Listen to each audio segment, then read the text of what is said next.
Welcome back to Sports Prophecy TV, guys. I'm your host, Jay Taylor, and today we have some breaking news on Damion Lowe.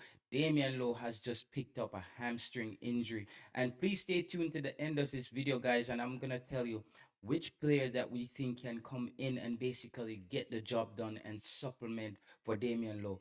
Let me just first off say that Damion Lowe is a very important part of this Jamaican Reggae Boy squad. Ever since Damion Lowe entered the fray playing for Jamaica, he has started almost every single game. He has been one of those very consistent player. He has always respected the call up from Jamaica. He's always been there.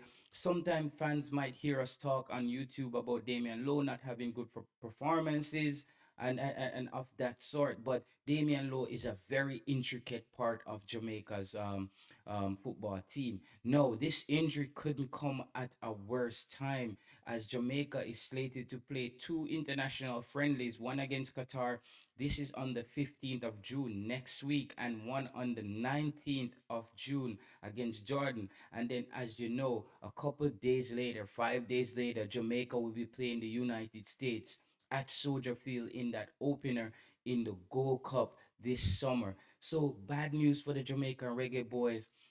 Can Jamaica still do it without Damion Lowe? This is what Jamaica will have to do. As you know, Jamaica has brought in Dishard Bernard. This might have been a blessings in the sky. Like finally, Jamaica has some depth at the center back position. As you know, Adrian Mariappa is there, but he's still an old player. I think Mariappa is on his last go around for Jamaica.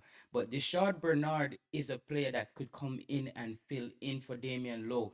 However, Kankakov takes some time to get used to, and I don't know how the chemistry with Dishard Bernard and Ethan Pinnock will go. So I think the coach will have some time in these two friendly games to get those two players to play together and potentially develop some like cohesion in the back there.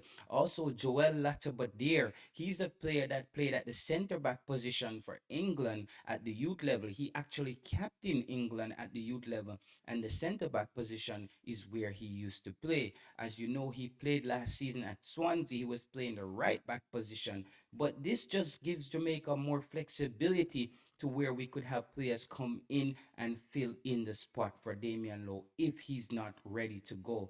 Hamstring injuries, as you know, there are levels to hamstring injuries, level 1, level 2, or level 3 tiers. It depends. As you know, Leon Bailey had one of those hamstring injuries and he recovered in about 3 weeks. No, Jamaica doesn't have 3 weeks. If Jamaica, however, goes on to the semifinals, then Damion Lowe could potentially come back if it's not that serious. But it was reported that the player felt a pop in his hamstring and now he is out.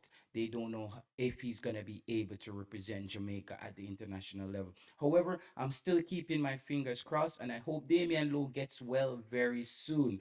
I don't want people to confuse sometimes how we critique players on YouTube. We don't want any of our players getting injured because Jamaica has a very good chance of winning this Gold Cup, but we need players like Damion Lowe. Good job though by the coach for going overseas and bringing in some reinforcements because this is what happens in tournaments. Your best players go down sometimes. This is why it's important to have depth. So hopefully Damion Lowe could have a speedy recovery and maybe make it back in time for the Gold Cup. Thank you again, guys, for tuning in to Sports Prophecy TV. I'm your host, Jay Taylor. Until next time, I'm out.